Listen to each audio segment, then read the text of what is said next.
Let me share. Is this visible? Is my presentation visible? Yes, sir. Okay, that's great. Thank you very much for inviting me. It's a pleasure to be here and to give this presentation. I always enjoy talking to students in colleges because as you will see from the topic, not just from India but from the community, we require a lot, all of you folks to look more at this topic and to come and work in this topic a lot. So hopefully you'll find it interesting and you will put some thought into working on the cybersecurity areas. So again, thank you for inviting me. So my topic today is security and trust, right? And I'm a principal engineer at Cisco Systems in the security business group, right? I work in the security business group. There's really two topics that we're going to talk about. The first one is about attacks. And we'll talk a lot about the different kinds of attacks that we see today, what they mean, why do we have these attacks, and so on. And the second topic is around the idea of trust. What does trust mean? So let's talk about the attacks, and lots of attacks. And we'll talk. So this is a book by Kevin Mitnick, and if you get a chance to read it, please do read it. The book is called Art of Deception. The idea of the book is about social engineering techniques and how to conduct them, right? In there, Kevin Mitnick is a hacker from the 1980s, right? He used to be a phone hacker and then moved on to computers and so on, and is a very well-known hacker. In fact, he was, arrested as well for hacking and so on. Actually, so you can see his history. He has a lot of insight into this area. So if you do get a chance to read this book, I strongly recommend. Right? In this book, Kevin Mitnick talks about the security of companies and other organizations of any system, in fact. Right? Most of the security looks like a candy. Right? It looks very hard on the outside. But you just need a small hole, a very small hole, and on the inside you will find it's just very soft and chewy. And that's exactly what the security looks like. We think that we have very good security by putting firewall on the outside. We have on our Wi-Fi routers, for instance, we have firewall, and we try to do a lot of these security products that we use, for instance, like antivirus and so on, that we think that they are good security, but in reality they are like these candies, right? In that you just need to find a small hole in there, right? A very small hole, and suddenly you'll find that the whole security just completely falls apart. And I'll show you a few examples of some of these things, right? And in many cases, in fact, what we think is secure is in fact just leading to the opposite of security. Right? If you really think about what I'm talking about in physical terms, right? Sometimes it's very difficult to think about cybersecurity because it's all software and it's all very difficult to imagine. But imagine, for instance, that you have a house, right? And then you surrounded the house with a big wall, right? So around your house there is a very big wall, and then because you have a big wall around your house, you left all your windows and doors of the house completely open. Right? You just left them all completely open on the assumption that there is a wall around your house and so you're safe. But anybody who jumps over the wall now has complete access to your house, right? Because you left your doors and windows open, right? You thought that the wall was enough to protect you, right? But in reality, right, if I could just jump over the wall, right? If I put a ladder on the wall and jump over the wall, now your house is completely open, right? Your doors are open, your windows are open. I can just come in, I can steal anything I want. And that's how cybersecurity looks like today. We leave all of our phones and our computers and everything just open because we think somebody else is going to protect us, right? But that's not going to happen. And I'll show you, quite a few examples of some of these as we go along. In the recent past, and some of this news is a little bit old, but I'm sure if you've been following the news recently, right, you'll see there have been lots and lots of attacks everywhere. Cryptography-based attacks, for instance, and just cybersecurity in general has become a major source of attacks, right? And we see this a lot nowadays. In particular, now that we have this the Russia-Ukraine war going on, I'll show you many examples of scenarios where Russia has been actively attacking Ukraine's critical infrastructure, and not just Ukraine's, many other countries, as well as other countries like China and North Korea and Pakistan have all been attacking different countries, right? And China, North Korea, and Russia are in particular very powerful in this respect, right? And they have a lot of capabilities, and they effectively use that capability a lot against many countries for espionage and in general for just sometimes for North Korea does it a lot for stealing, right? And because they need a lot of money and they're not able to do any kind of trade, so they do this a lot. We'll look at the motivations in a little bit, but you can see a lot of these attacks going on. Right, and it's not just common people. Of course, it's a lot of us receive phishing links and so on, but it's also presidents and prime ministers and critical infrastructures and so on that are getting targeted. Right, and so you see this a lot. And if you start looking for these news, you will see that you'll find some news happening, multiple attacks happening every day. Right, today we probably do not look for it. Right, we're more interested in, let's say, finding cricket scores or something like that, and so we go look for that. But if you go look for attacks that are happening, you'll find that they're happening every day. So in general, the Computer Emergency Readiness Team, right, CERT, not just in the US but across the world, including CERT-IN. CERT-IN is the India Computer Emergency Readiness Team. Also says that we can no longer rely on these perimeter devices. Right, perimeter devices are exactly like these walls around your house. Right, that's not enough. We need to improve security across the board. Something called defense in depth. Defense in depth. Right, we need to defend in many ways. Right? In many ways. Both at the edge of the network, in every device that we have, and I'll give you many examples of some of these as we go along. So first, I just want to talk about the kinds of attacks, right? And then we'll talk about how these attacks happen. So the types of attacks, right? The first step, of course, is attacking the end system. And this we are very familiar with. Sometimes our computers get attacked by virus, for instance, or ransomware, and so on. That's our computers, right? That's basically the end system, right? It's our laptops, it's our desktops, our phones. All of these are directly targeted, right? They're directly targeted, and that's basically attacking the end system, right? That's us, effectively. But there is a problem with this. The problem is that if I want to attack, let's say, a city, I cannot go and install my virus on millions of people in the city. That's not a very viable way of doing a large-scale attack. Right?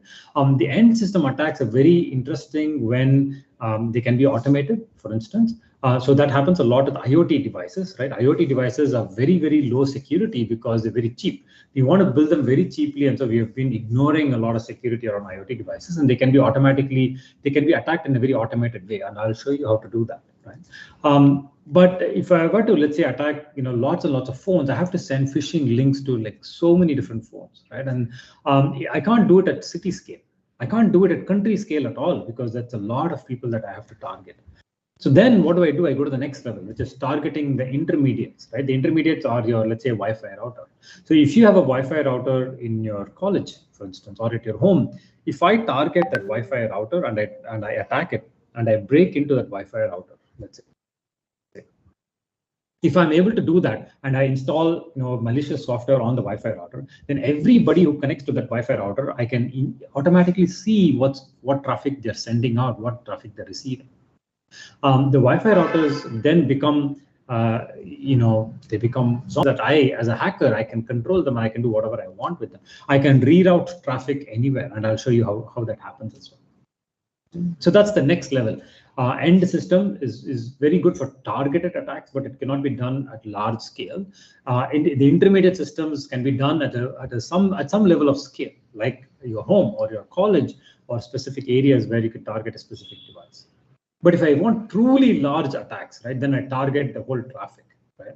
I basically bring down an entire area by sending denial of service attacks, right? Distributed denial of service attacks. I can basically get all these zombies, right? Zombie devices that I've already attacked, and I'll show you an example of that.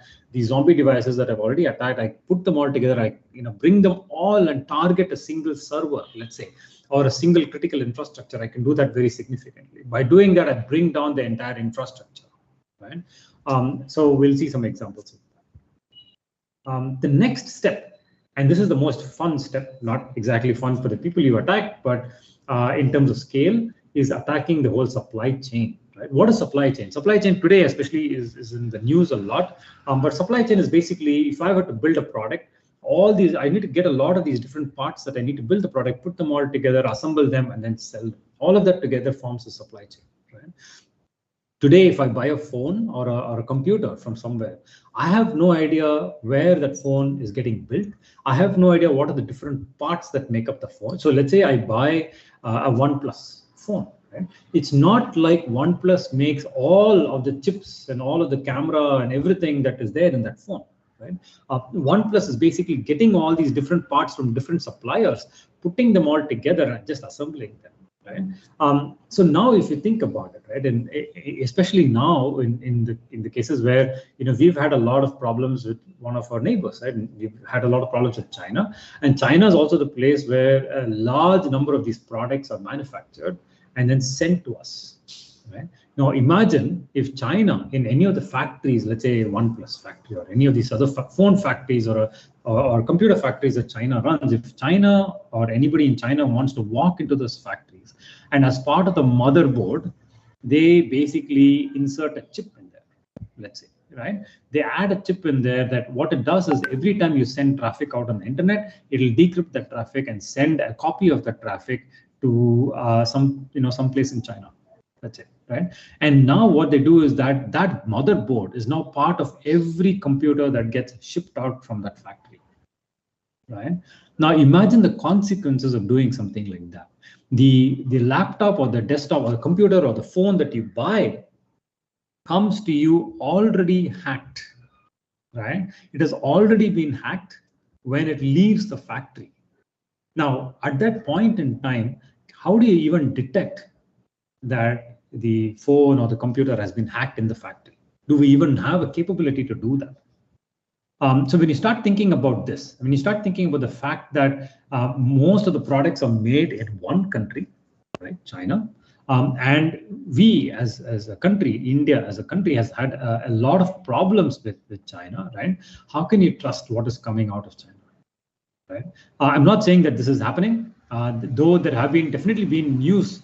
If you go back like 2-3 years back, there have been lots of news reports that China, in fact, has been adding a very, very small chip into majority of the server hardware that is that they manufacture and they ship. There's been news reports saying that China has in fact been doing that. It's been very difficult to confirm it, but it would not be surprising, or it would not be very difficult to do. And when you think about this is when you start realizing why the whole Make in India and the Atmanirbhar Bharat makes a lot of sense, right? We need to control our products. We need to control the supply chain, because we cannot rely on countries that may turn against us. And in cases like China's already turned against us, right? It's a very difficult thing for us to be accepting products from there. So when you buy when you buy phones or laptops and so on, you need to think about this, right? You need to understand what the security is of that factory that's manufacturing these products. So similarly, the software supply chain, we just talked about hardware supply chain, but there's also software supply chain. You need to think about where you're downloading software. In particular, if you're using a lot of VPN software. I know a lot of people, especially in colleges, they download free VPN softwares for their phone or their computer so that they can log in as if they're coming from the US or other countries just to watch movies. Right?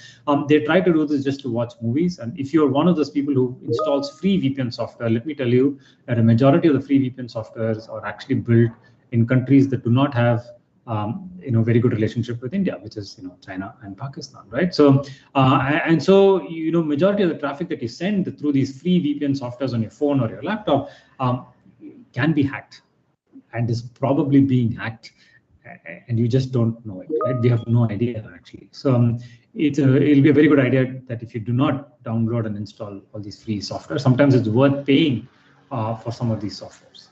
So that's a software supply chain. The last is, of course, attacking the person, right? This is where we've seen a lot of these. We get a lot of phishing SMS, for instance, right? We click on this link. We've been getting a lot nowadays, at least I've been getting a lot nowadays, about updating my KYC, right? I get these things that say, we are from State Bank of India, you need to update your KYC, click this link, right? And please don't do that, right? That's a phishing attack. That's a social engineering attack, right? So call the bank and ask them, or go to the bank and submit your KYC. Do not click on a link and do this online, right? But that's attacking a person. Typically, attacking a person requires a lot more effort on the part of the hacker. But it also works with a lot of our population which do not know what phishing attacks are, right? So if you have, when you talk to your parents, your grandparents, or other relatives who do not understand technology, please tell them not to click on arbitrary links that show up in SMS or an email if they have email, and you yourself must take care of all of this. Right? So that's attacking the person. Let's talk about motivations. Why do people do this? Why do hackers do this? Understanding the motivation is very important, right? And the very first motivation is the most common motivation is money, ransomware, right? So if you think about, many years ago, and some probably happens even now in some countries, is basically that people kidnap other person who, they might kidnap the son of a rich person, and then they demand money. They say, give us this much money, we will release your son. Ransom, right? That's exactly what's happening today with hacking as well, except that what the hackers are doing is they're taking your data, they're encrypting your data, and then they say, give us money and we will let you have your data, right? And so that's ransomware. It's just money. Ultimately, a lot of the times, a lot of this comes down to money, right? So the hackers from North Korea that I talked about, for instance, they tend to do this a lot, right? The ransomware is a very common motivation for them because North Korea has been ISIS. There's no trade. Nobody imports any products from North Korea, right? So they're not getting any money into the country. So they tend to do this a lot, especially because now, if you've not read the news, they've been building a lot of missiles and testing missiles in the last few weeks. How do they get money to do this, right? And the way they do this is by robbing banks in a digital way and through ransomware. The second motivation, and in fact the rest of the motivations, if you think about it, they're all about geopolitical and competitive advantages. Why is China hacking another country, including us, right? Why is this happening? This is to gain geopolitical advantages, right? If I hack your country's critical infrastructure, let's say your electricity grid, right? And then I can hold you and say, I will not give you electricity unless, you leave this territory or something, right? And Russia, over the last many years, in fact, I would say 10 years or so, Russia has been constantly attacking Ukraine's cybersecurity, functionalities, right? Including their electricity grid, their banking infrastructure. All of that has been under constant attack. Ukraine's, electricity grid has been under constant attack by Russia. Every time Russian hackers come up with a new exploit, something that they want to test, they always test it on Ukraine's systems. That's how it's always been. I think that even now during the war, if you go see, a lot of the network, problems that Ukraine is facing, they're all coming through Russia hacking, and that's been happening a lot. Right? Banking, like I said, banking infrastructure, electricity grids, nuclear plants, all of these are critical infrastructure. And in fact, there's a nuclear plant in Tamil Nadu, where also we've seen attacks. So China, tried to attack, the nuclear plant in Tamil Nadu, but we actually have good security there, where the nuclear plant is actually what is called air gap, right? Where there is no connectivity to the internet from the nuclear plant, and so that is not very successful, as I understand it. Of course, some of these things is very difficult to get accurate information. We just have to read a lot of stuff, talk to a lot of people, and it may just be true or may not be true. But that's what I understand. So yeah, competitive advantages, geopolitical advantages, critical infrastructure, all of these are about countries attacking other countries. Right? So that's a lot of the motivation, and you can see that in the war that's happening currently between Russia and Ukraine. Okay, this is a typical network that we have today. You have all these smart devices, and you have some, your Wi-Fi router or some routers, and then all the data goes to the cloud. This is a fundamental problem that we have today. We have all these smart devices, but we never think about, protecting those smart devices. A smart TV or CCTV camera, for instance, right? Today, especially not only in India, but in many countries, there's lots of CCTV cameras. These cameras, especially in India, come from Chinese companies, right? And then they are basically installed all over the place in roads, in apartment complexes, everywhere. They're sending data somewhere. How many of us know where are they sending this data? If you live in an apartment complex or a society of some kind, and if they have a CCTV camera, ask that question. Where is this data going? Is it going to the internet? If your CCTV camera is connected to the internet, it is most likely sending data. If it is a Chinese camera, it is most likely sending data to a Chinese data center somewhere. If you try to go look it up on your phone, for instance, if you want to see what the CCTV camera is, recording, and you can do it on your phone. In many of these cases, they go to some data center in China. That's where they're getting stored. That's not a very good thing for us. Right? The same thing with smart TVs in your home, right? They're all connected to the internet, but none of us have changed the default username and password on our smart TVs or CCTV cameras. Many of us don't even know that our smart TV has a username and password, right? And that's a fundamental problem, right? And same thing with the cloud. Cloud is not automatically secure. You have to go there and secure it. You have to know where your data is going, which is also the reason why the government of India is basically pushing for all data from India, from Indian citizens, financial data, all kinds of data must be stored in India, right? That's a requirement, right? And that's a very important requirement for us as citizens, that our data must stay in India. They must not go outside of India, right? That's a very important thing. And of course, the people looking at it, we have very bad security. We use very bad passwords, right? That can be easily hacked. All of these are basically problems that in the whole network, right? So I want to talk about a few kinds of attacks. Right? So Mirai is a botnet, right? Mirai is a botnet. What it does is it's whoever launched Mirai, what they did was they wrote Mirai, right, such that it will scan the internet for IP addresses of IoT devices. I'll show you how to do that in the later part of the presentation, right?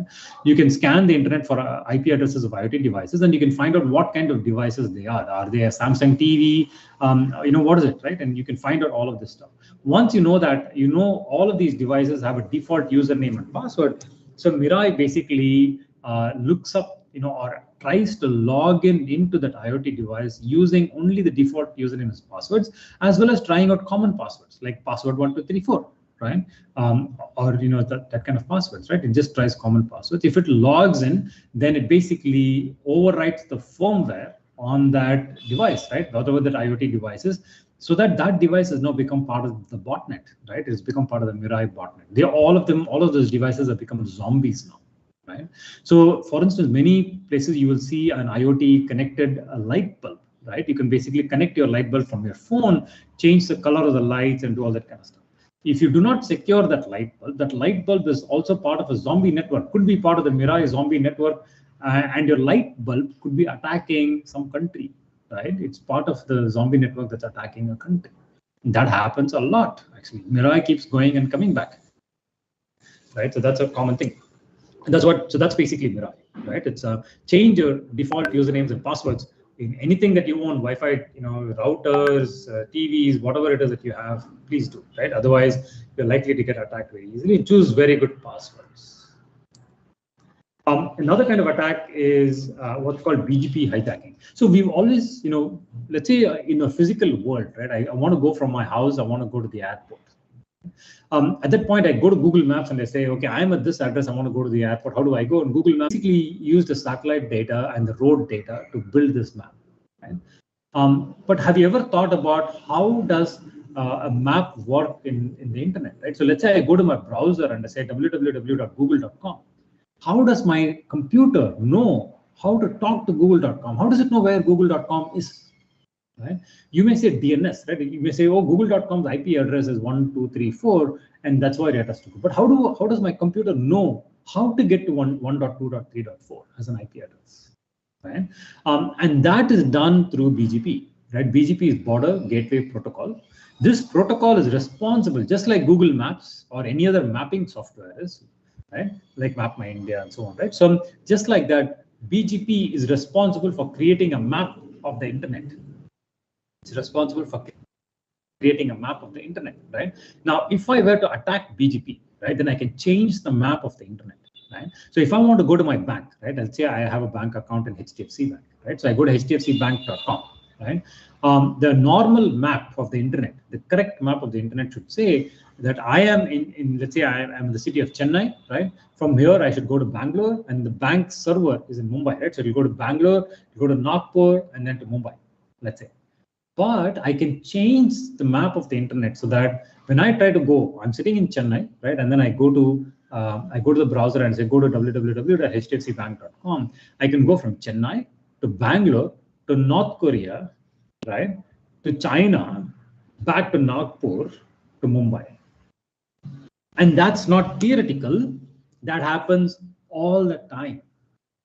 That happens all the time. You can see the dates on these: 1997, 2018, 21 years later. Now it's 2022, and this still continues to happen. This is hijacking the internet, right?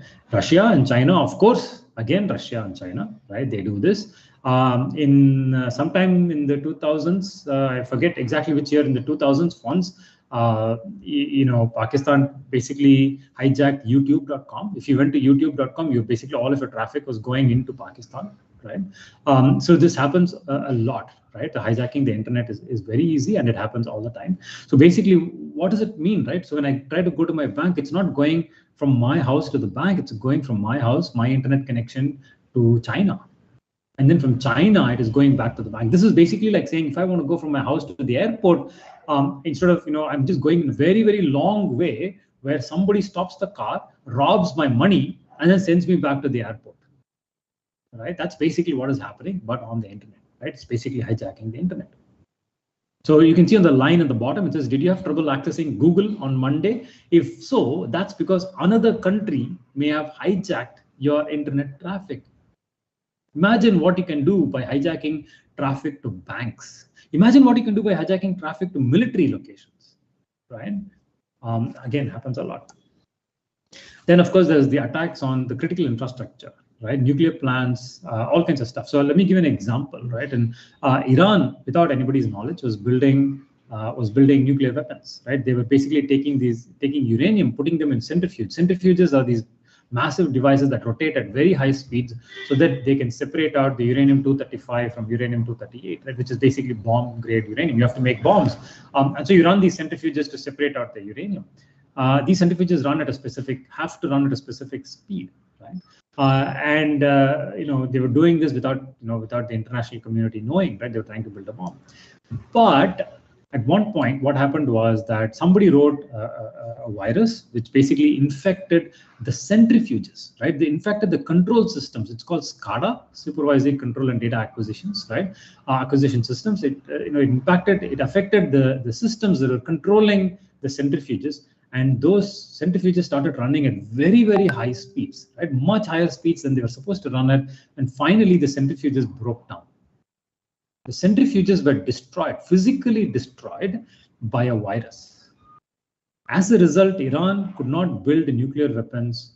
Their entire nuclear weapon program had to be put off, right? Not because of international community, not because of sanctions, all of this stuff, but basically somebody wrote a virus that destroyed Iran's centrifuges. The nuclear program was completely set back. It was later discovered that this is called Stuxnet. Stuxnet was the virus or the malicious program that took down Iran's nuclear program, right? And Stuxnet was written by the US and Israel, right? US and Israel had written a program that basically destroyed Iran's nuclear program, right?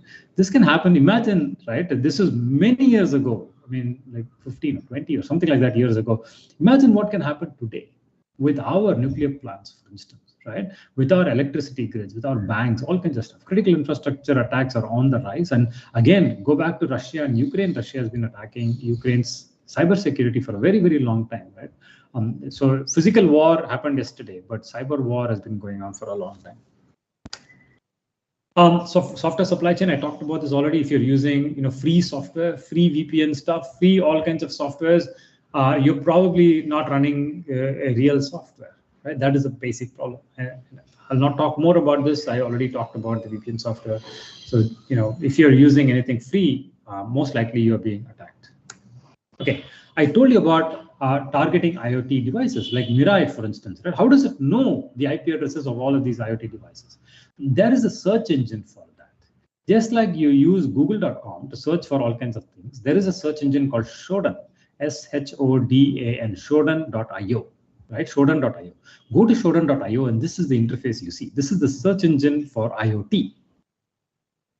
What Shodan will do is that you can search for any IoT devices that you want. You can specify a geography that you want, location that you want. You can ask for all kinds of stuff, and Shodan will go out and find vulnerable or just any IoT devices, and then from that you can basically see if they're vulnerable and then target them for attacks.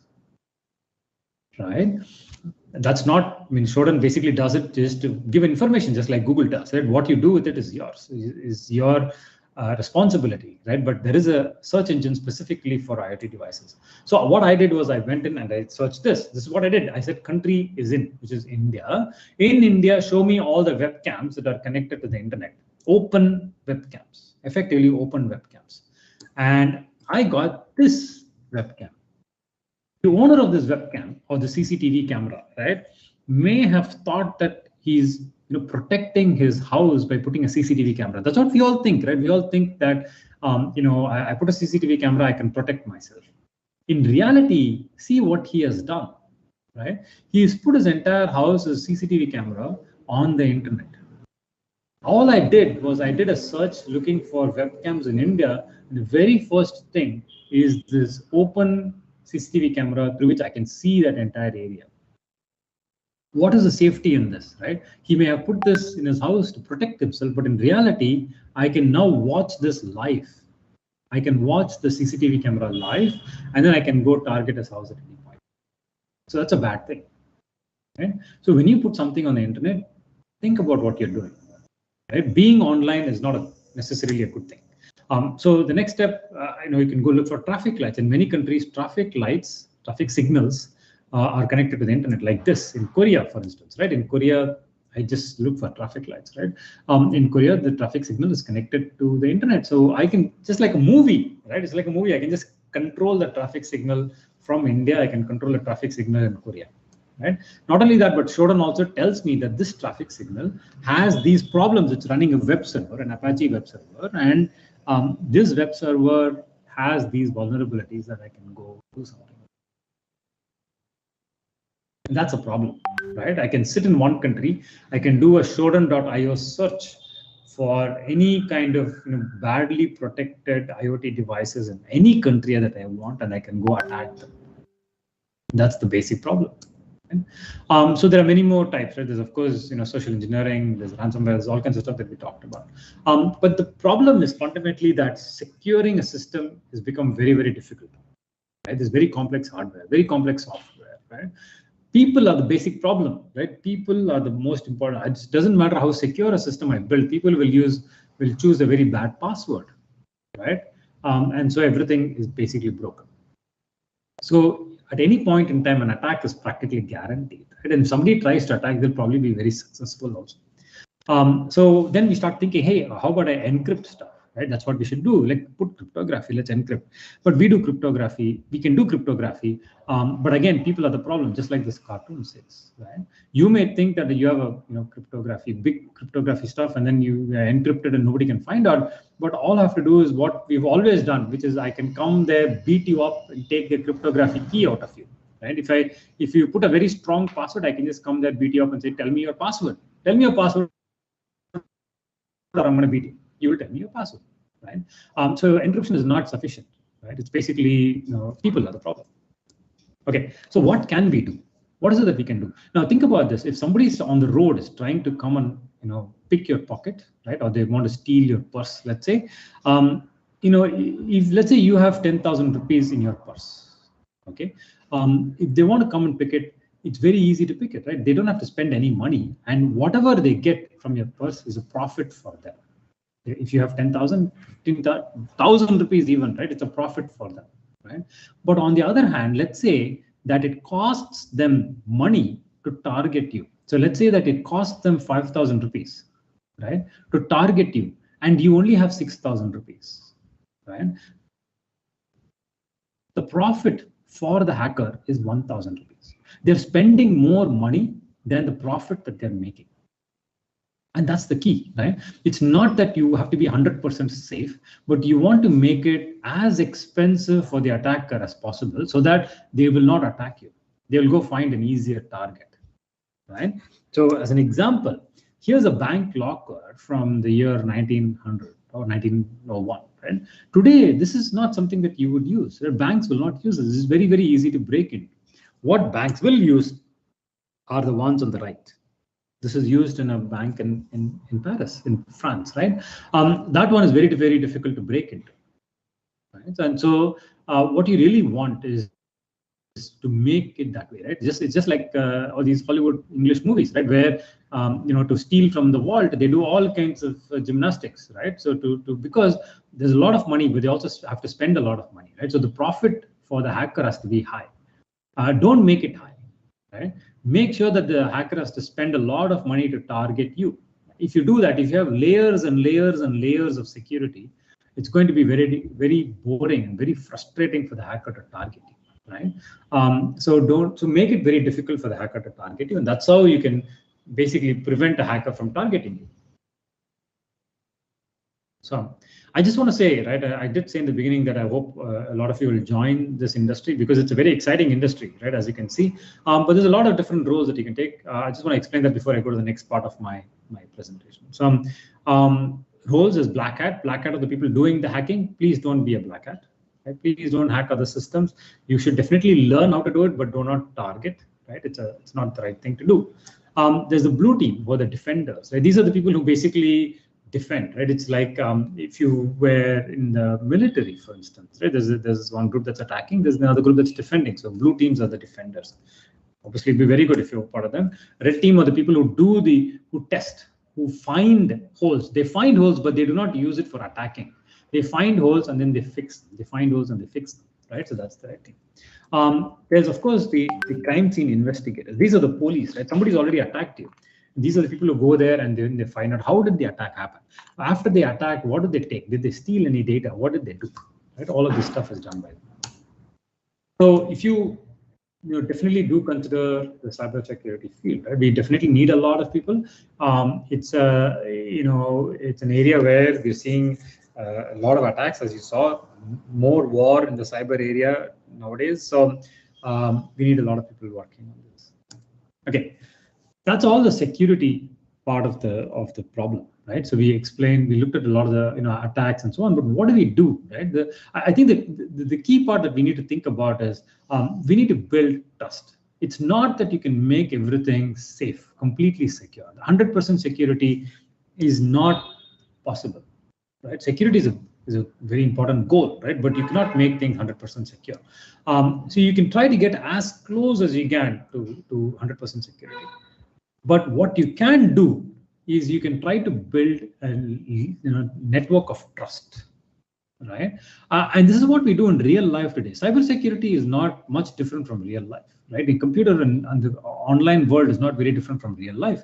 What you do in real life is that you have networks of trust, right? You have your friends, you have your best friend, and then the next level of friend, the next level of friend, and so on, right? So you build layers and layers of trust, and we should do the same thing, and I'll say a little bit about how to do that. So I just want to talk about this a little bit, about what is trust and how to establish trust.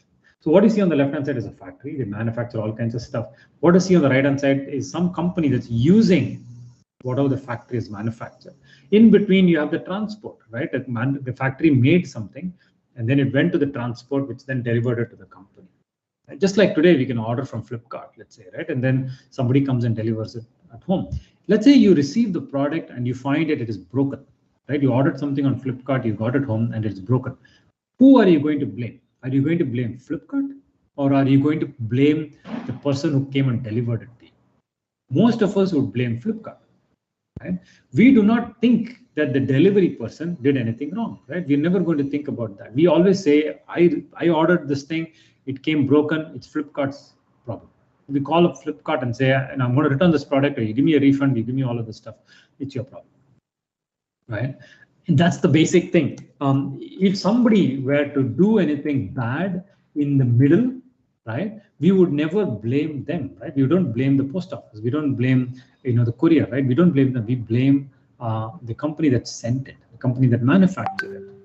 Right? Now, my company, for instance, manufactures a lot of equipment for doing networking, for security, and so on, right? And then from our factory, it goes to our customers. Now, think about it. What if somebody intercepted this product that we are shipping, right? And then they added a virus or they added something into the product, and then it goes to our customer, right? So let's say that my company is shipping a product to some customer. Somebody intercepts it, blocks it in the middle, opens the package, adds a chip in there, just like the supply chain attack, right? They accept that this is not us, this is not my company doing it. Somebody just blocks it in the middle, adds a bad chip in there, right? And then repackages it so that it looks like nothing has changed, and then they send it out back to the customer. Now, if the customer finds out that there is a bad chip in the product, they are going to blame my company. They're not going to blame, they don't know that somebody blocked it, caught the shipment in the middle, intercepted the shipment in the middle, they added this bad chip in there and then sent it out, right? They don't know that. They're going to blame my company. And this is not even theoretical. This actually happened. What you see on the photo below is the American spy agencies, right? They're called NSA, right? National Security Agency. This is a public image, right? You can go search for this image. NSA hacking Cisco, right? NSA is the American spy agency. What they did was, every time that from my company we shipped a product and it went to our customers, they intercepted the product in the middle. They opened it very nicely, right? What we do when we open a package is we just tear everything, right? But that's not what they did. They opened it very, very nicely. On the right side picture, you can see, right? They basically kept this new thing that came out of a factory. They kept it on the bench, and then they added a virus into it, or they've added some malicious program into it, right? And then they repackaged it nicely and sent it to our customer. Now, whose trust is broken, right? Is the customer is going to basically come to us and say that we thought you are good guys, but you've done this bad thing. We didn't do it. Right? It's the spy agency who did it, right? But that's what happens, right? My company basically would get blamed, and this is not even theory. This actually happened, right? So we cannot trust the shipping, right? We cannot trust the couriers. We cannot trust anything that's happening in the middle. You have to directly deal with the manufacturers. But that's not possible every day. We cannot go to Flipkart's warehouse and take the stuff from there, right? That's not going to happen. We have to find a way to make sure that whatever is in the middle has not intercepted the product and has not made something bad with it. So you need to ask two questions. So if you today, let's say you go back and you order a phone on Flipkart, right? How do you know that the phone you ordered is the phone? Let's say you ordered a Samsung phone, right? If you get the Samsung phone home and you open up the package, how can you tell that the Samsung phone that you got in your hand is the exact same phone that Samsung manufactured in its factory? How do you know that nothing happened to that phone from the time it came out of the factory to the time it came to your hand? How do we guarantee that? Today, it's not possible to do that. Right? There is some work. I'll show you what work is happening, but in the majority of the cases, that's not possible. Right? We don't know if the phone we got or the software that's running on my phone, right? The software that's running on my phone, how can I be sure that that's the software that Samsung created and nobody else hacked that software? Somewhere in the middle, right? Between the factory and my house, did somewhere stop that phone, right? Add something bad into it, modify the software, modify the hardware. How do I know that that has not happened? We don't know that today. But we need to know that, right? In order to provide better security, we need to know that. So that's the trust. So there's something called a chain of trust, right? So let's say you're running Linux, right? There's a Linux kernel that runs application. How do I know that the kernel has not been modified without my knowledge? I need to know that, right? So in order to do that, what happens is there's the bootloader, Grub. Right? Grub basically verifies the kernel and it says, yes, the kernel is perfect, right? The kernel has not been modified by a hacker. But now the question is, how do you trust the bootloader, right? And so you have the BIOS. BIOS will verify the bootloader and say that the bootloader is not modified. Then the bootloader verifies the kernel and then says the kernel has not been modified, and that's how you trust Linux, right? But how do you know that the BIOS has not been modified? And so you have to trust the processor and so on. So if you think about this, this is exactly like your circle of friends. So let's say I have two friends. Let's say, right? I have one friend, who's Vijay, and I have a friend Vivek. Right? Vijay is my best friend. Right? He's my best friend. Right? I trust Vijay a lot. Let's say, right? I trust Vijay a lot. But Vivek is not, I don't, he's a friend, he's a good friend, maybe a friend of a friend. So I don't know him very well. I know Vijay very well. I don't know Vivek that very well. So who would I trust? If Vijay comes and asks me for my bike keys, he says, can you give me your bike? I'll go, do this thing. I'll come back and give it to you, right? I will give Vijay my key because I know him very well. I trust him very well. Would I do the same thing with Vivek? Probably not, because I don't know Vivek very well. Right? But more importantly, let's say I get a completely new friend, right? Let's say Ravi, right?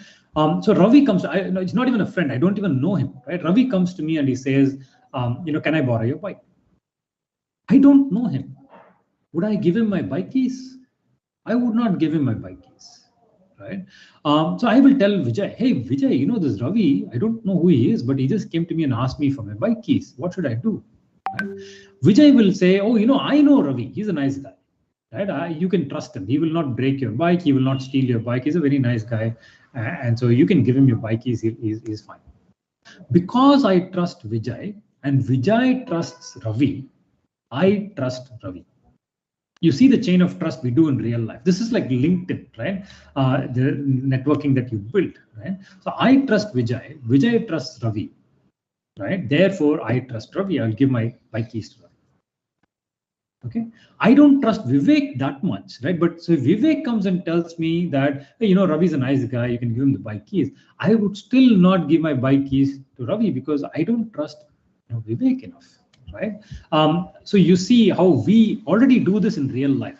This is how we work with our family, with our friends, with our colleagues, everybody that we interact with. We build these layers of trust, right? We don't do something just because somebody tells us to do it. We always think, do I trust this guy? Is he been right before? Is he giving me good advice? Right? We ask all these questions. When somebody we don't know comes and asks for something, we ask somebody who already knows, who we know, right? Who we trust. Hey, do you know that guy? He came and asked me for this. Do you know him? I don't know him. Can I give him my bike keys? Can I give him my car keys? What should I do? We do that in real life, right? We need to do the same thing when it comes to hardware and software also. So we need to build a chain of trust, just like we do with our friends. And so, just like Vijay is my best friend and I would trust him, we have something called root of trust, right? A root of trust is a small chip. It's a small chip that actually exists on all of our laptops today. It's also called TPM, right? If you are installing Windows 11, for instance, Windows 11 mandatorily requires your hardware to have a TPM. Without a TPM, Windows 11 will not install, right? That's the TPM. It's very similar to a TPM. It's not exactly the same as a TPM, but a TPM is sort of like a trust anchor, right? And so if you have a Google Pixel phone, for instance, right, that has a TPM, there is a root of trust in it, right? So basically, it is a small chip that cannot be tampered, right? I can always trust the root of trust, and the root of trust will then tell me who to trust, right? Just like I trust Vijay. Vijay is my root of trust, right? Anybody that Vijay says I can trust, I will trust, right? Because from my point of view, Vijay is non-tamperable, right? Vijay is my root of trust. If he tells me I can give my bike keys to Ravi, to anybody, right, I'll give, because I know Vijay. I know he's not tamperable. I trust Vijay. Therefore, anybody that Vijay says I can trust, I trust. Anybody that Vijay says I should not trust, I will not trust. And so that's a root of trust. This is a big area of research today. So if any of you are interested in doing projects and research, you should definitely look into this, right? This is a very, very important area of research, because think about IoT devices. How do we trust an IoT device? This is how you do it. How do we trust a software update? This is how we do it. If you get a phone from Flipkart, how do you trust the phone? This is how you do it, right?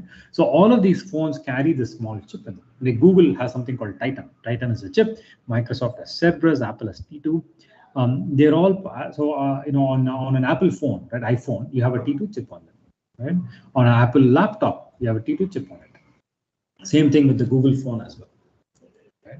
So that's how we build, trust. So I just want to ask this question. So let's say I have this chip, right? Then let's say I know I need to ask that question of my phone. Hey, Samsung phone, can I trust you? Have you been hacked? What do you think that the phone is going to say? The phone is going to say, yes, of course you can trust me. Even if the phone has been hacked, right, the first thing it's going to say is, yes, of course, who will tell you that, no, they cannot be trusted, right? If somebody comes and asks you for your bike keys, right, let's say Ravi, I don't know Ravi, he comes and says, please give me your bike keys, I'll come back and give it back to you. If I ask Ravi, right, hey, Ravi, can I trust you? What is Ravi going to say? He's going to say, yes, of course you can trust me, right? I'm definitely going to come and give you back your bike. The same thing with your device also. You cannot just simply ask your device, can I trust you? And it's always going to say, yes, of course, trust me. Right?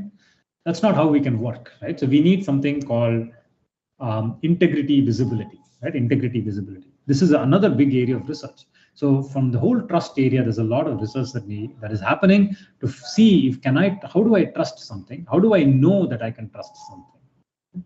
Trust a device, trust a hardware, trust a software, all of these things, right? So we need to be able to tell that, relax, everything is fine, everything is all right. We need that integrity visibility. So there is this group, Trusted Computing Group, and they make this specification, the Trusted Platform Module. That's the TPM, Trusted Platform Module. So pretty much a lot of the hardwares, computers and phones carry this. Like I said, Windows 11 will not install if you do not have a TPM 2.0 chip on the hardware, right, on your laptop or desktop. So that's the Trusted Computing Group. How does it work? So in the TPM, there are registers in the TPM, right? And the registers carry a lot of information. So what I do is I take this register information, I compare it to what the register information is in the factory. So Samsung, for instance, can publish what these register information should be for their phone, right? They will basically say, if you got your phone from my factory, then the TPM registers should look like this, right? So then what I do is I open up my phone, I go to the TPM on the phone, and I ask the TPM, give me your registers. Right? If the registers don't look like what it came out of the factory, then the phone has been hacked. How does it know that? So on the right-hand side, you can see this register number 0 is basically the BIOS. If the BIOS has been hacked, then PCR00 will not have the same numbers, the series of numbers that you see there, right? They will not have that hash. Same thing, the BIOS configuration has been hacked, then PCR01 will not have the same set of numbers, right? So if any of these has been hacked, that appropriate register will look different from what the register looks in the factory. So when the phone leaves the factory, this is what will happen, right? The phone will have a set of registers that will basically say, okay, if your phone has not been hacked, this is what the register should look like. So then you can go ask your phone or your laptop or your desktop, anything, right? You can ask a device saying, show me your TPM registers. The phone should show you the TPM registers, right? And if your phone has been hacked, that registers will look different. Those registers will only match if they came out of the factory and they've not been hacked. And that's how you can tell. Right? So you don't ask your phone saying, can I trust you? You ask your phone for this data, right? And then you compare it with what happened in the factory, and that's how you can tell. Now, if you're interested in more information, this is a free book, a practical guide to TPM 2.0. Do try to get it and take a look at it. It's a very interesting book. It tells you all the APIs. So if you have any computer and if you want to play with the TPM on your computer, this book is very useful. It'll give you all the APIs. It'll give you small programs that you can write to access the TPM to see what it does. Right. So basically, this is how you can trust your device. Do not trust your device automatically. Right. Do not trust your device automatically. Okay. So I just want to reach the summary of my talk. Right. So we talked about security. Securing a system is very, very hard, right? So we have to make it expensive for the attacker. We need to follow standard secure development, right? Don't write bad code. When you start working in the industry, you will see this. Bad code is everywhere, right? That's how you get security problems, right? Do not download random libraries. Do not download random software and just use them. Understand what's happening. If we as computer science students, technology students, right? People who use technology on an everyday basis, if we do not understand what technology is running in the software, what technology is running on the phone or the computer, how do we expect normal people who do not have a technology or a computer degree, how do we expect them to use them, right? Or to know about them, right? So we as computer science and computer engineering people should understand the technology behind the phone, behind the computer. We should be able to tell, is the phone hacked, and so on, right? We need to build trusted systems, just like we do in real life, right? Just like our friends, our relatives, our colleagues, and so on. How do we build trust with them? We don't automatically trust somebody, right? When the first day of college, when you go to college, let's say, and there are 50 people in your classroom, do you automatically give your bike keys to any of the 50 people? Of course not. You do not trust them. You do not trust them until you start, talking to them. You maybe go out for some chai with them. You have some lunch and dinner. And then slowly you try to figure out, okay, these two people are very nice people, right? I can work with them. I can trust them. I can give my bike keys to them. All of that stuff. Those 5 people there, I would not trust them at all, right? They're very, very bad people, right? It takes you some time to do that. But when we buy a phone, we automatically trust it. Why? Right? When we download a software, we automatically trust the software. Why? We don't know anything about the phone. We don't know anything about the software. Why do we trust it? Right? So that's very important. Right? So hope that's clear. I just want to make sure that all of you understand this as the youngsters for our country. Your knowledge of security, your knowledge of how to use and how to trust and how to build these systems are very important for the future of our country. Right? Today you're seeing, right, Russia attacking Ukraine, right? What can happen to any of to our country in the future, we don't know. Right? So we need to be very careful about how we're dealing with everything. Just and I hope a lot of you would join this industry. Right? It's an exciting industry currently. So that's what I want to say. Thank you. I'm happy to take any questions. Right? Please do ask for any questions. Very happy to take questions.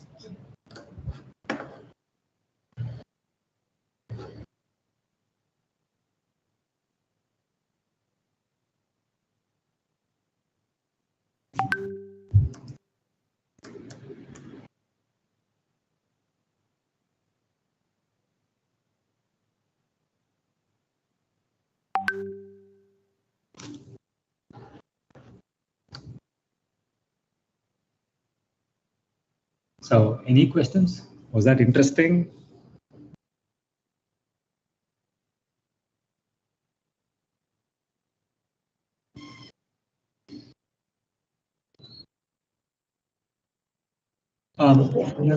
Sir, I think there are no questions.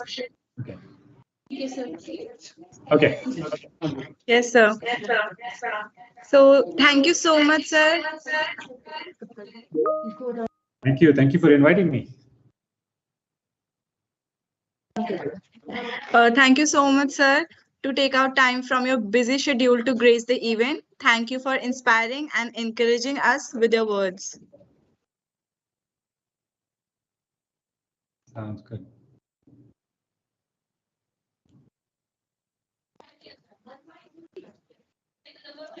Special thanks to Dr. Pankaj Sharma, sir, HOD of CS Department, for providing immense support to make this webinar successful. I extend my gratitude to all the faculty coordinators, organizing team, and volunteers for working hard for the past few days to make this webinar successful. And yes, I must thank the audience to be the best audience. And at last, I would request everyone to switch on their camera to make this session a memorable one.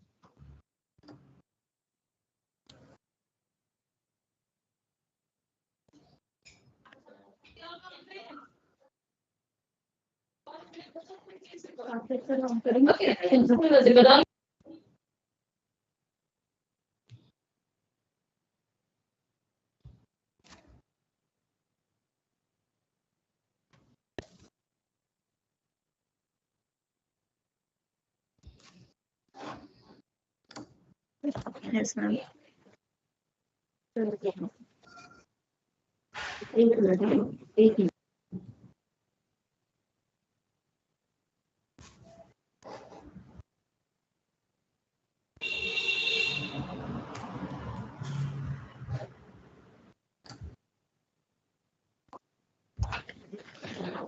Audience, I request everyone to switch on their cameras.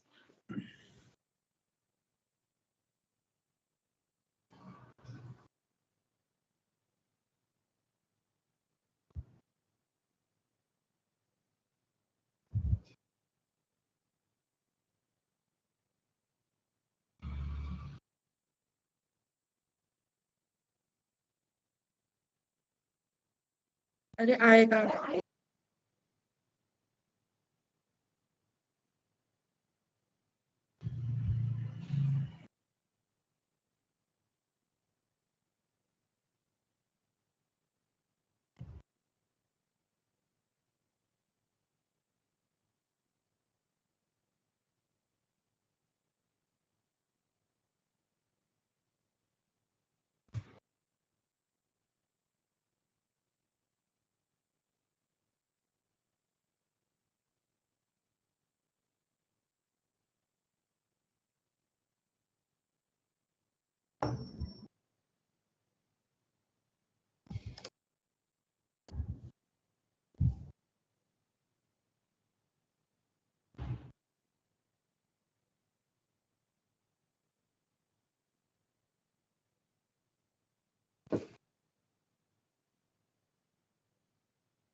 Thank you so much, sir, for joining, Kaarthik, sir. Now we may end the session. All right. Thank you. Thank you for inviting.